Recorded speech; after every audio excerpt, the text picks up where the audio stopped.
Thank you very, very much, Peter, for that introduction, and thank you for the opportunity to discuss a bit of our work with you all here at the iHouse in Tokyo that I, until today, had only heard about, and now finally I get to be here. So, what I then wanted to start out by doing is to remind you about the fact that modern humans, which are the ancestors of everyone alive on the planet today, wherever we live, evolved quite recently in evolutionary terms, 200, 300,000 years ago in Africa. And from Africa, then eventually starting a bit after 100,000 years ago, started spreading out of Africa to the rest of the world. But an interesting thing is that at that time then, modern humans were not the only form of humans that were around on the planet. There were other forms there since quite a long time. Most famously, what Peter already described to you, Neanderthals in Western Eurasia, and other forms of now extinct humans that we're just beginning to learn more about thanks to molecular studies in the East. So our group was then obsessed, if you like, with Neanderthals since 25 years. And you may ask, why should we be interested in a form of humans that are not here anymore with us? Well, to me, first of all, to introduce Neanderthals to the left are these sort of robust forms of humans that you can see there. They have a brain a similar size as present-day humans on the right, but they're more robust and have certain features that we don't see commonly in people today. And why should we, and they appear, I should say, in the fossil record, something about 400,000 years ago in Europe and Western Asia. And they disappear about 40,000 years ago in conjunction with that modern humans appear on the scene. And what are the reasons to be interested in them? I think that, to me, there are at least two reasons for that. The first one is that they are the closest evolutionary relative of everybody today on the planet. So if we want to define present-day humans as a group from a genetic or biological perspective, it's the Neanderthals we should compare ourselves to and see how are we different from them, how are we similar to them. Another reason is that they were here quite recently. 40,000 years ago is perhaps 1,400 generations or so.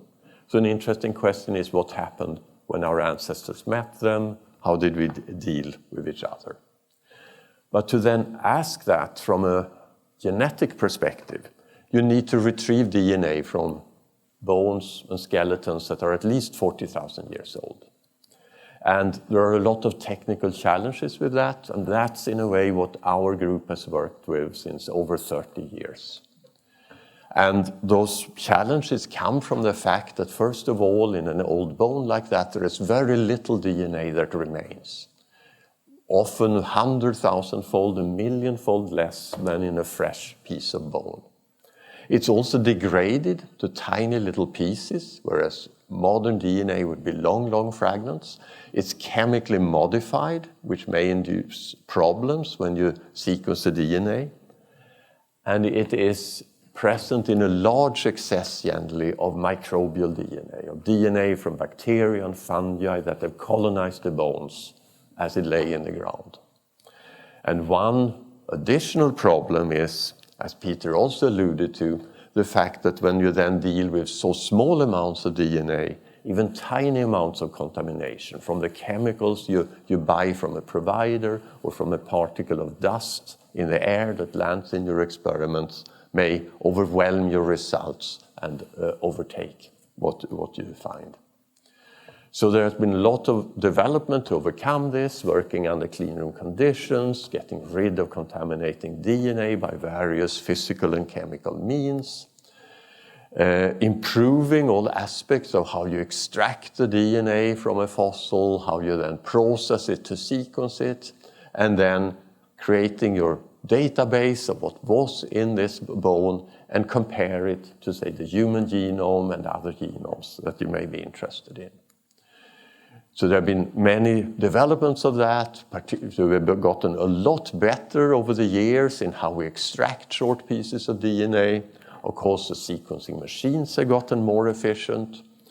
There have been largely incremental improvements in technology that have achieved this, but there have been some sort of major steps forward. One, for example, a new way to prepare the double-stranded DNA you extract from a fossil to a form you can sequence in your sequencing machines. And the breakthrough there was to start by separating the two strands and then putting on synthetic pieces of DNA in the end and synthesize another copy of this strand in the laboratory. So that means that a double-stranded molecule here has two chances to end up in the library, one for each strand, so to say. And that turned out to be very important, since you often have modifications on one strand, say, that makes the molecule be lost otherwise. So indeed, the things you extract are very, very short, 40, 50, 60 nucleotides or letters long. So there's a big technical challenge in how you then match these short fragments to the human genome, taking into account also these errors that have accumulated in them over time. So it's particularly Janet Kelsus and our head of bioinformatics in our department who has worked out the methods for mapping this statistically with as good certainty as you can to the human genome. So this has then led to that we started out in 2010 having very low coverage of the genome. These are the fragments we've sequenced in this region, say, so there are big holes. And now in the best genomes, we have on average hit every position at least 30 times. So we have genomes of a quality similar to the ones we would determine from a person today. So we have good Neanderthal genomes. We have in the public domain at least there are three good genomes, one from Southern Europe, two from Southern Siberia here. We have more in the pipeline. And we can begin to do detailed comparisons then between the Neanderthals and present-day people. And one surprising thing that came out then, and this is illustrated here on just one of the chromosomes, and each line would here be a present-day human chromosome, and in red are parts of that chromosome that are identical or almost identical to the Neanderthal genome. And you see that almost everybody here in Europe, in this case, carries some fragments here that come from Neanderthals. They add up on average to 1 to 2% of the DNA of a person from Asia or from Europe. But you also see that different people tend to carry different fragments. So not everyone carries the same pieces of the Neanderthal genome. So you can then jump from person to person and say, how much of the Neanderthal genome can I puzzle together from people who walk on the street today, so to say? And that's illustrated below here in blue. And if you do that in a couple of thousand individuals, you come at least to 40, 50% of the Neanderthal genome. And I believe that will increase when we now get more genomes from other parts of the world and much larger numbers. We found also very rare Neanderthal variants that are there. So if you like, Neanderthals are not extinct. They are with us still today as part of our ancestry. So the result is then that no matter where you live outside Sub-Saharan Africa, you have this contribution. An interpretation of that is that when then modern humans leave Africa, they presumably pass the Middle East, where we know Neanderthals lived. If these early non-African mixed with Neanderthals, they can sort of carry with them this contribution out to the rest of the world, also to part where Neanderthals have never existed. But there have been other interesting discoveries also coming out of this. And that comes from this site in southern Siberia, then, the Nisva cave. It's a beautiful place. The Russian archaeological team excavate every year. And they found this tiny little bone and were very skilled to think that it might actually come from a human. And we were actually initially not very interested in it. It lay around for almost 10 months in our laboratory when we finally looked at it. And it turned out that it's so well preserved, so we could determine a good genome from it, and we were very surprised about what we found, because it was not a modern human, it was not a Neanderthal, but something else, quite distantly related to Neanderthals, going back to a common ancestor somewhere 400,000 years ago or so. So it turned out that that was the first time one discovered a new form of now extinct human just from a genome sequence, not having any crania or bones or something like that. So we could then ask, had these Denisovans, as we then called them, after this site, Denisova cave where they were found, have they also contributed to present-day people? And indeed they have. We find no contribution in Western Eurasia, in Europe or Middle East. But we do find a contribution wherever we look in Asia. So in mainland Asia is sort of clearly less than 1%, in the order of 0.2% or so. Interestingly, if you look in Oceania, in, say, Papua New Guinea, Aboriginal Australians, it's up to 5-6%, on top of the Neanderthal contribution, of course. So you can then look in particular places. You can look in the Japanese population, for example, and this is an analysis by a group at Princeton that have looked at fragments in the genome, how similar they are to our Neanderthal genome. So you find a contribution from Neanderthals here that is quite close. 101 here would be identity to the Neanderthal genome we've sequenced. So this is quite close to contribution in Japanese people to the Neanderthal genome we sequenced. You can then find a contribution from Denisovans that is quite distant from what we have sequenced here, but also another contribution from another Denisovan population that's quite similar to what we sequenced. So if you look in Japan, we have contribution from at least 3 sort of groups of now extinct hominins, from Neanderthals, and from 2 different distinct groups of Denisovans. And that's different to South Asia, for example. In Papua New Guinea, you have only, or in India, you have only this component there. So it's clearly an interesting population history there that will be elucidated in the future. So to just summarize before coming to the second half here, what we think we know about the origin of Neanderthals, Denisovans, modern humans from studying genomes. Neanderthals and Denisovans have some origin, presumably in Africa, common origin. They come out of Africa, and they evolve then in Western Eurasia to what we call Neanderthals, and in Eastern Eurasia to what we call Denisovans. Over hundreds of thousands of years, the border between these groups have shifted. We do know that at some point there has been Denisovans, at other times there have been Neanderthals at their site in southern Siberia. And then modern humans evolve in Africa and start spreading out of Africa seriously then a bit before 50,000 years ago. Mix early on with Neanderthals, mix on several other occasions with Neanderthals. In the East, they mix with these Denisovans, and they do that several times, as we've seen. And interestingly, they continue to spread. These other groups of humans never crossed open water. They never came to the Americas, for example. They never came to Australia, never came to Madagascar. Modern humans just go on and on out to every habitable part of the planet. These other groups disappear, but live on in this contribution in present-day people. You may then ask, are Africans today different in that they don't have a contribution from earlier forms? Well, clearly modern humans evolved in some part of Africa and spread also across Africa. And if one outside Africa mixed with other groups, I'm pretty sure one have done it also in Africa. But we don't have genomes from now extinct forms in Africa yet. But when we have that, I think we will find the same story there.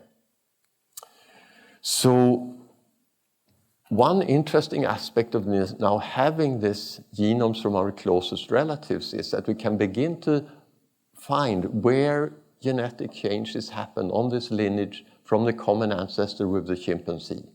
So when such a change is different from the apes, but exists in both these groups, it happened back here on the common lineage, right? If we find it only in Neanderthals and humans look like the apes, it happened here.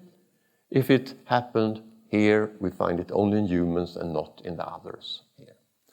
So I want to give you just some snapshots of some projects we have been working on studying these types of changes now. So first of all, an example of a change that happened in Neanderthals that we find in all Neanderthals we study and that are unique to Neanderthals. And this is then work that comes from a person called Hugo Seberg that works with us and also at the Karolinska in Stockholm. And he's particularly interested in ion channels. So he looked through all sort of genes, the encoded ion channels, and it found one that stood out in that it had in Neanderthals 3 amino acid changes in the protein. And that's a lot. It's the only protein that actually has 3 changes in Neanderthals. So that looked interesting. So, and it was also interesting because this is not just any ion channel. It's an ion channel that sits in the peripheral nerve endings out in your tissues and is involved in initiating the sense of pain. When you hurt yourself, this channel opens and lets sodium into the cells. So we expressed in human cells the Neanderthal form and the modern human form. And for a certain stimulation, it seemed that the red Neanderthal form here let through more current through the membrane, as if it was more sensitive. So, and it turned out that you could show that that's not due to that this channel opens quicker, but is inactivated slower. So it remains open for a longer time after stimulation. And you could also show that that's due to 2 of these amino acid changes and not the 3rd one. We thought that this was unique to Neanderthals, but another sort of development in the field is that we now begin to have huge biobanks in the world where we have medical data from hundreds of thousands of people and also their genome sequences or genomic information. So when we looked in the UK Biobank, where there are at the time was 360,000 individuals, we found that indeed a few of them actually carry this variant as a contribution from Neanderthals. So that then opens up the possibility to ask what effects does this have in present-day people? So indeed, this have come over to Neanderthals, even if it's very, very rare in present-day people. So you can then look at questionnaires that these 400,000 people have answered and pool all the questions that have to do with pain, no matter what pain you're interested in, back pain, headaches, stomach aches, and so on, and see what it associates with. And the first thing you then notice, which is a sad thing as you grow older, is that the biggest factor, of course, getting older. With increasing age, you report more pain in your life. We perhaps all experience that to some extent. But more relevantly then, carriers of these Neanderthal version do report more pain, statistically significantly, in their life. And if we relate that to this age effect that we can perhaps sort of envisage, it is as if you were 8 or 9 years older if you carry this Neanderthal version in terms of how much pain you report in your life. So, of course, this doesn't mean that Neanderthals necessarily experienced more pain, because we, of course, know that how we experience pain differ very much. It's modulated in our spinal cord and very much in your brain. Even the same stimulation can, under certain circumstances, be pleasurable and under other circumstances painful, right? But it's still interesting that these individuals who are today heterozygous, this is so rare. So everyone we see there in UK Biobank have one Neanderthal copy and the modern copy of the other chromosomes. Neanderthals were homozygous for this. that these heterozygous people do report more pain in their lives. So maybe I sometimes say we have to rethink our view of Neanderthals as sort of insensitive brutes and say maybe they were actually very sensitive, maybe they were wimps. And everything hurt when modern humans came, so they became extinct. The other example I want to mention has to do with a hormone called progesterone that I think you may have heard about. It's produced in many places in the body, but particularly in the ovary after ovulation, and then prepares endometrium for a possible sort of pregnancy in the uterus. And what we are interested in here is a receptor, so the protein that binds the progesterone in the target cells here. And that receptor has a variant that was already known from medicine as being problematic because it's associated with preterm birth, the premature babies, which is of course a risk to the baby. But what struck us and others was this distribution of it, that this risk variant is absent in Africa or almost absent, but occurs outside Africa. And when you see a genetic variant with this distribution, it's almost always comes from Neanderthals, because Neanderthals didn't exist in Africa, right? So this little contribution you have here is really due to back migration to Africa later. So this had been noticed, and people had speculated that this was a sort of selective disadvantage for Neanderthals, that they would have a bigger risk of premature babies, which is of course a big risk to the baby, that the baby would die. But an interesting development that's now becoming possible is that we can follow actual frequency of such variant over time, because many laboratories in the world have now studied the genomes of modern humans over the last 10,000 years. So we're beginning to have thousands of genomes, particularly in Europe, where there's a particular sort of emphasis on this. So you can actually follow if a variant like this has gone down in frequency across thousands of years, or gone up, or not changed, or just go back and forth.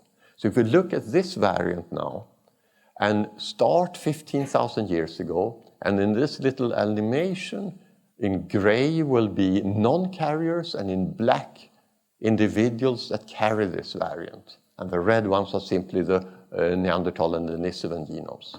So if we now move forward in time here from 15,000 to present day time, you will see around 7,000 years ago or so how this variant almost explodes in frequency, which seemed to us to make no sense at all. Why would something that gives a risk for your baby to die increase in frequency? So we went and looked in the UK Biobank again on what this variants associate with. And we were surprised to find that if we now look at the modern human variant here, actually, so the non-Neanderthal variant. So if you don't have the Neanderthal variant, if you like, this associates with bleeding early in pregnancy. If you don't have the Neanderthal variant, you have a higher risk of miscarriages. And it's negatively associated with the numbers of full sisters and actually also brothers you have. So if you have the Neanderthal version, you have a less risk of miscarriages, and if you actually have more siblings. So indeed, it seems that, yes, this Neanderthal variant is associated with having babies too early, but it also protects you against miscarriages during pregnancy. So it's probably a trade-off where this, so to say, saves pregnancies that would otherwise be lost, and the price you pay is that some of those babies are born too early.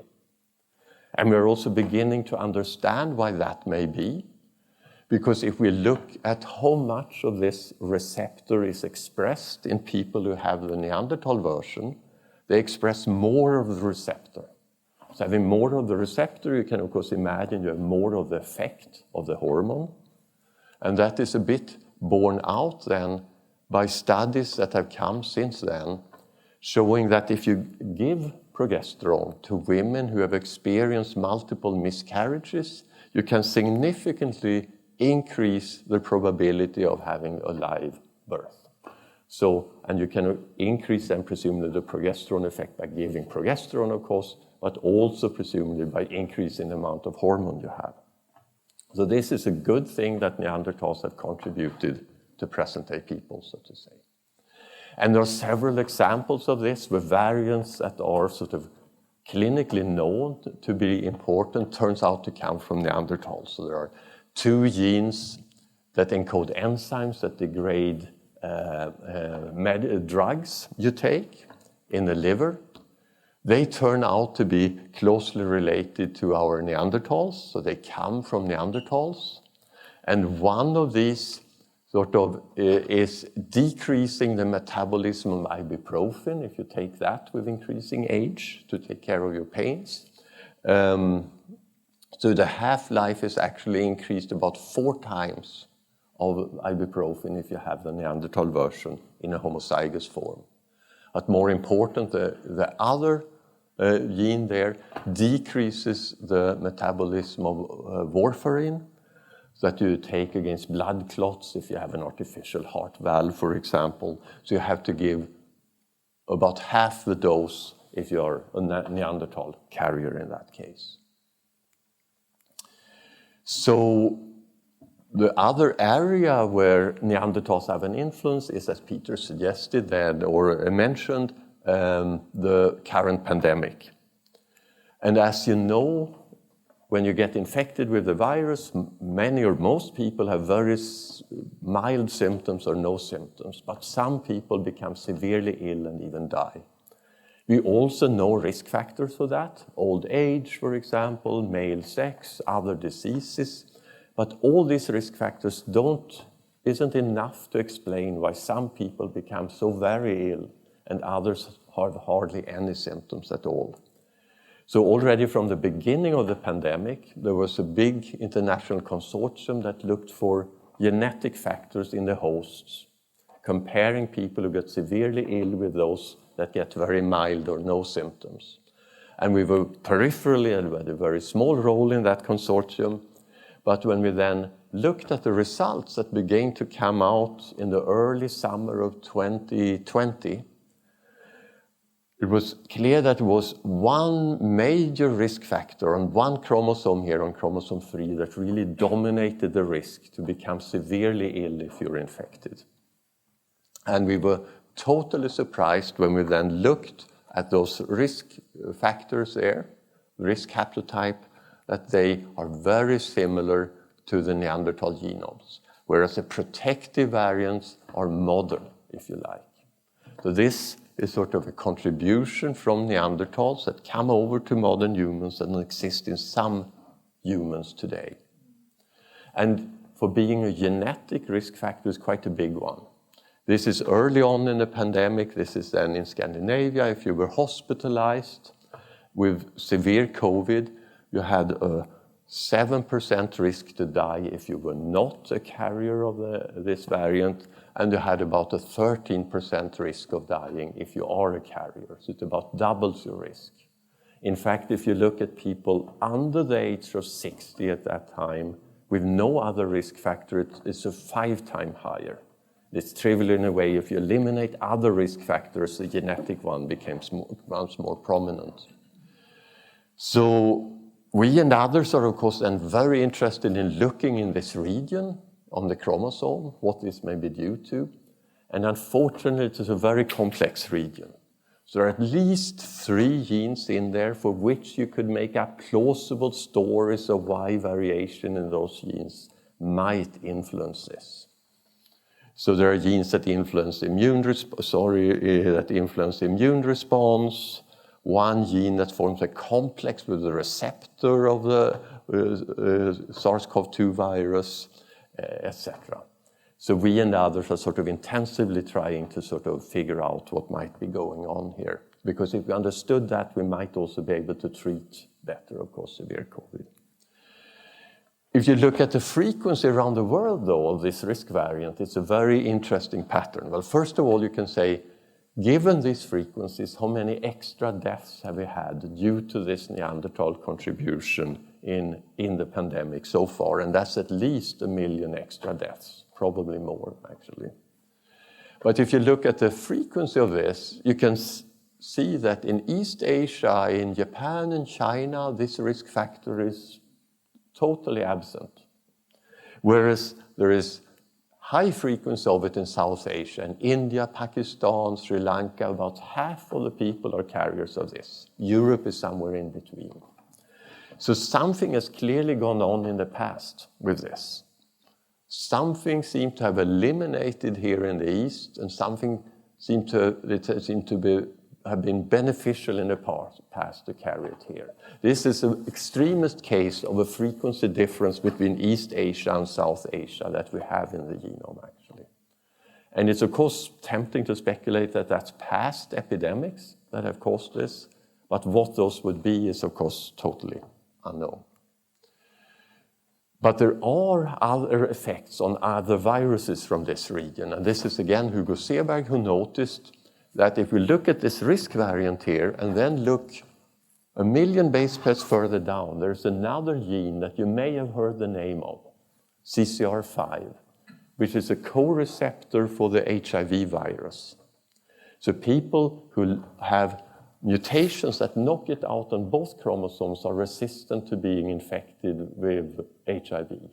This is a gene that one edited in China, for example, to sort of make you resistant to this.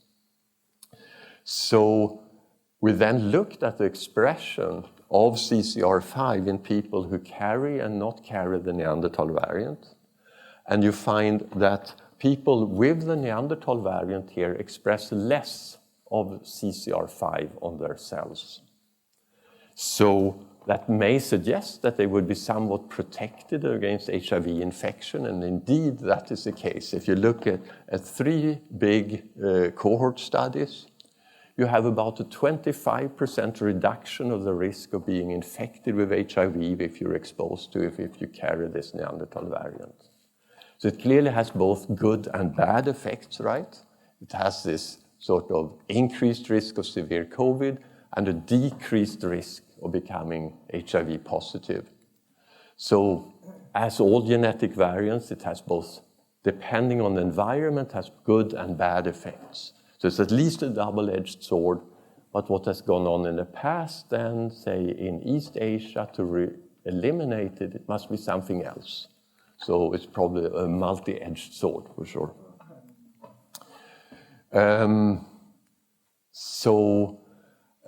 Finally then, I want to sort of come to what I am personally most interested in at the moment, and that is those changes here that happened in the 500,000 years of human evolution since we separated from Neanderthals. So things where all or almost all people on the planet today have some change, whereas the Neanderthals and Denisovans look like the apes.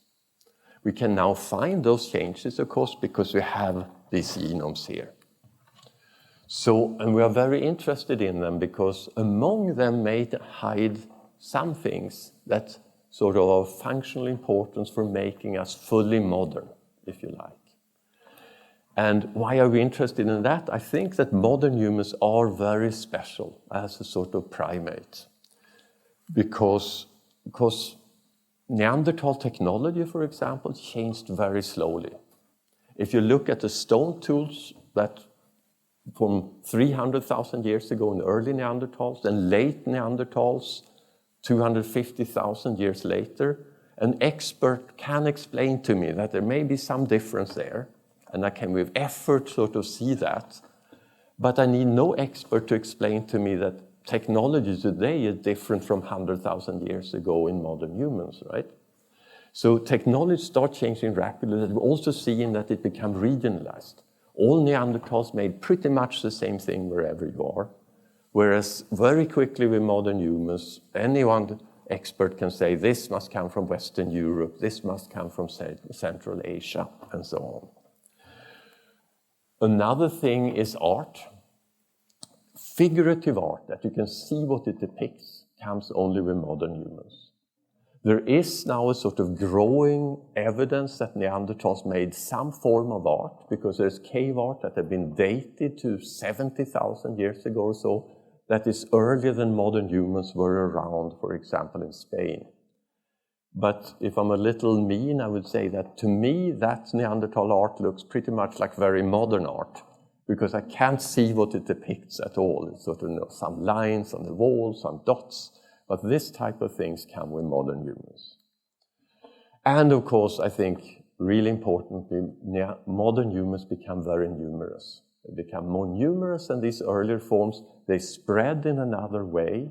They spread across open water. They spread to every part of the planet where humans can live, and eventually become millions and billions of people, of course, until we influence the whole biosphere today. So there is something very different in the behavior of modern humans. What that is, we can discuss, but it might hide sort of some aspect, biological background of that there. So we can list changes we find there. It's not so many. It's around 30,000 changes. You can scroll through them in the computer in an hour or two. The problem is you don't understand at all what you look at, because leaving aside all the hype about genomics, we are incredibly bad at predicting what any particular change in the genome would have for consequences. So we have started to look at this, taking the very simplest approach, looking at changes that change amino acids in proteins. So we can sort of study that. And even among those proteins, the most simple ones. So looking at enzymes, where we can at least look at sort of what this enzyme does. We can look at the product of the enzyme, etc. And I just want to give you one sort of taste of this, which is one enzyme here, ADSL. It's not so important what it exactly does. It catalyzes 2 steps in the synthesis of these nucleotides that are important building blocks in DNA and RNA and have other functions in the body too. And we got interested in this because in another study that we did, we compared the concentrations of molecules in the brain between humans, chimpanzees, and macaques, and looked for those changes where the apes are similar to each other and modern humans are different. The changes in metabolism or metabolites that are unique to humans. And there were many individual things that changed, but one of the pathways that was consistently different was that modern humans have less of the products downstream of this enzyme ADSL here. So that made us think this might be interesting. So we went and edited with CRISPR-Cas9 in the genome of cells of present-day people. It's back to the Neanderthal-like ancestral state. And indeed, the concentrations of these then increase, as we would expect if this change decreased it in modern humans. Now we make it ancestral, it goes up. So this change to the apes happened here. The big question is now, why? What consequences would that have? And that's sort of the dilemma, if you like. There are a couple of changes here in genes that are seen in all people, no matter where we live on the planet today, that have to do with behavior. There are other mutations in these genes that are involved in things such as hyperactivity and aggression and so on, that made us say, maybe we should look at the behavior here. And the problem is, of course, with these changes is that everyone carries them today. So you cannot do a conventional study where we compare people with and without it. But so what we have done is to sort of introduce this human-specific change in the mouse. So we have now a mouse humanized for this little thing in this enzyme that essentially makes the modern human enzyme.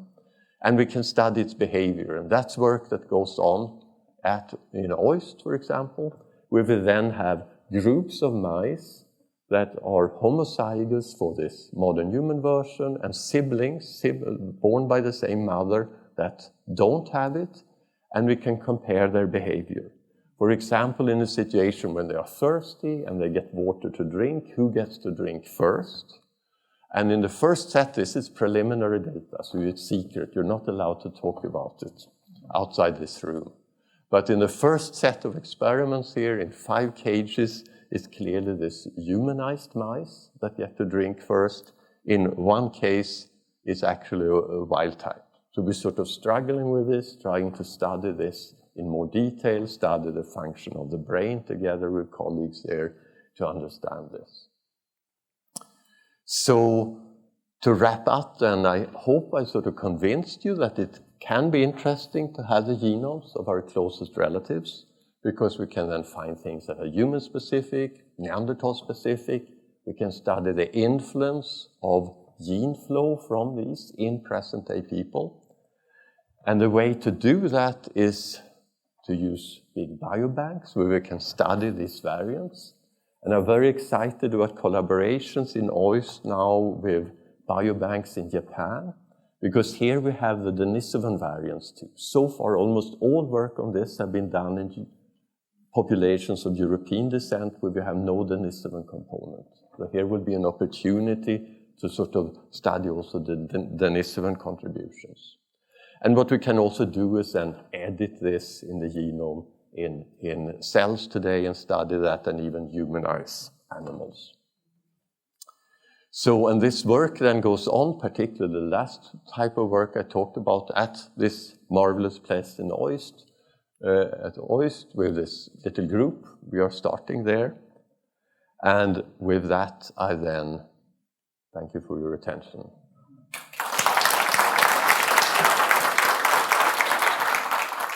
Professor Peébo has agreed to respond to questions from the floor until about 7:15 before he departs for his next appointment, I understand.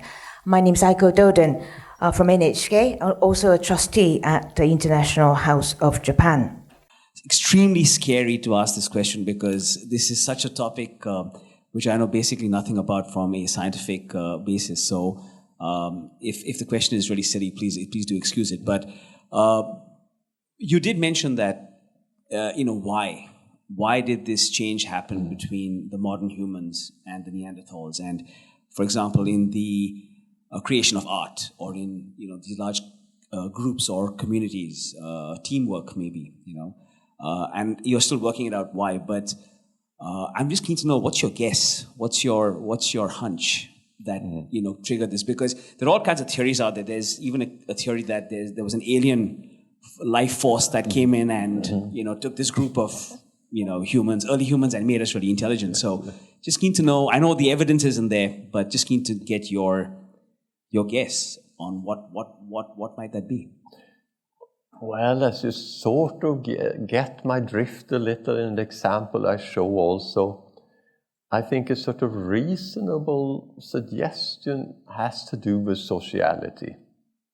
I mean, there is archaeological evidence that modern humans become more numerous. There is some genetic evidence also that Neanderthals were very few in the groups. And I showed you that picture where this enzyme had its change, and there were 2 other genes that have also changes that are fixed in everybody today. And all of those 3 genes, sort of, when they are knocked out or have problems in present-day people, have this sort of issues, several symptoms, but including hyperactivity, aggression, things like that. So it may be that there is something that have made us more able to work within bigger groups, and that may have lots of spin-off consequences later. That would be sort of my speculation and a little bit what we would go. Right. What would have triggered that need to socialize? I guess, but that's what the research is all about, I guess. Yes, in a sense, but sort of saying yes. If one changes it may lead to sort of less aggression within the group, maybe more aggression between groups even. If this change in this enzyme, as it sort of begins to look at really influence how dominant you are in the group, for example, it at least shows that has something to do with sociality. If this effect in the mouse is similar to what you see in humans is another question, of course. But yes, so we are fumbling there. Yeah. This may be a bit of a follow-up, but I recently read a wonderful book called The Hand about the coevolution of bone structure in the hand, the brain, and language. And the author asserted that, call it mutations in hand structure, allowed Homo sapiens to develop the brain and therefore develop language, and it worked in a positive cycle, which then generated more sociability, et cetera, et cetera. Do we know anything about the hand structure of Neanderthals and differences between that and Homo sapien hand structure? And could you speculate on whether this book is consistent with your research? So I haven't read this book, I must admit. And I'm not a paleontologist, and not really an expert on this. There are experts on hand and feet structure in extinct hominins. To my understanding, the hand is very similar in Neanderthals. Certainly things like opposing thumb and things like that we share with them. So and also the type of stone tools they make at the time are not that different from what modern humans do.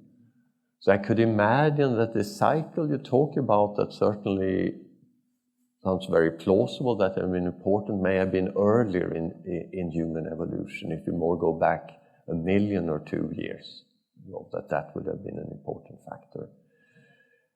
Neanderthals lived in groups, they had tools, they had fire, they must have had vocal communication. What little we know genetically about factors that influence language, we seem to share with them. There's one gene we have studied that where there are changes specific to humans relative to apes that seem to have to do with muscle coordination in the oropharynx for articulation. Those changes we share with Neanderthals. So I would sort of suggest that they are very similar to us in that respect, actually. Thank you very much. Fascinating. My cat is very different. Sensei, thank you very much. Very enlightening. Peter very kindly suggested that you dedicated your life to understanding the past, to understanding our past as humankind. Before having a glass of whiskey or a glass of schnapps, can I ask you to speculate a little bit about the future? Humankind, we read a lot about CRISPR technology, we read a lot about, understanding the genome better, being able to manipulate the genome. Your personal thoughts on, what's ahead? Ooh, we have sake back there. That's good. Who was it that said that it's very hard to speculate, particularly about the future? Maybe we can over dinner discuss, CRISPR technology, where you can now, we use it here to put in a single change in the genome with quite some effort. To really make many changes is sort of really impossible with current technology. So we're actually having, since we are one crazy idea we have, now I'm not discussing the future but the past, but one crazy idea we have would be to eventually put in, let's say all 30,000 changes in the human stem cell to create what the ancestor was like and study that cell. Beginning with, say, the 90 or so changes in proteins, to have the proteome, all the proteins look like that. But what we find is that the current technology for making such changes, single point mutation changes, is extremely inefficient and often associated with side effects at other parts of the genome. So if you start making 3, 4, 5 changes, you start drowning in side effects. So we actually now have in our institute a group dedicated to improving CRISPR-Cas9 technology for making these single nucleotide substitutions. And I think we have the world record in efficiency in that at the moment. So it's again an example of, yes, you study the past, but you drive the technology forward that's needed for many other applications. I do hope that in the civilized world that you would not sort of start changing the genome of people in the germline. I mean, an example of that is that risk factor for COVID, right? It may look bad. You say you have 5 times higher risk if you're under 60 to die if you're infected with the virus. But if you're exposed to HIV, you have a bigger chance of making it without being infected. And clearly this have had good effects in South Asia. We're speculating about cholera or something like that, because some of these genes are involved in the immune response in the intestines. So it's sort of very presumptuous to say that we could predict what will be important in the future. If we got rid of this COVID risk factor and then we have something like cholera coming, we may all be in sort of big trouble. Thank you, Dr. Paber, for introducing us to your study and for sharing with us your insights on the deciphering of the genome so that we can better understand the past, present, and the future of humankind. Thank you very much. Everybody, please give another big round of applause to Dr. Paber.